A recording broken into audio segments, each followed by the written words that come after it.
আসসালামু আলাইকুম গাইস, সকলে কেমন আছেন? আশা করি সকলে অনেক ভালো আছেন। আমাদের ফার্স্ট ভিডিওতে আপনাদের সবাইকে স্বাগতম। দেখতেছেন আমাদের এলাকা পুরো পানি দিয়ে ভরে গেছে। আমি সকাল থেকে ভিডিও বানাবো বলতে বলতে দুপুর হয়ে গিয়েছে। দুপুরবেলা বাইর হয়েছি গোসল করার জন্য।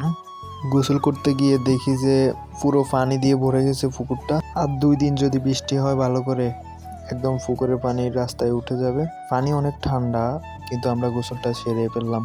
গোসল শেষ করার পর দেখি যে বৃষ্টি হইতেছে, আবার তাড়াতাড়ি বাসায় চলে গেলাম। রেডি হয়ে গেলাম নামাজ পড়ার জন্য। আমি নামাজ পড়ি, আপনারা ততক্ষণে লাইক করে দেন, সাবস্ক্রাইব করে দেন।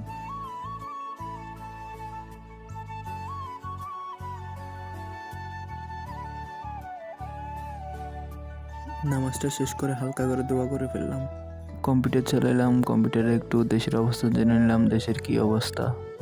ভিডিওটি ভালো লাগলে সবাই লাইক করে দিবেন, সাবস্ক্রাইব করে দিবেন।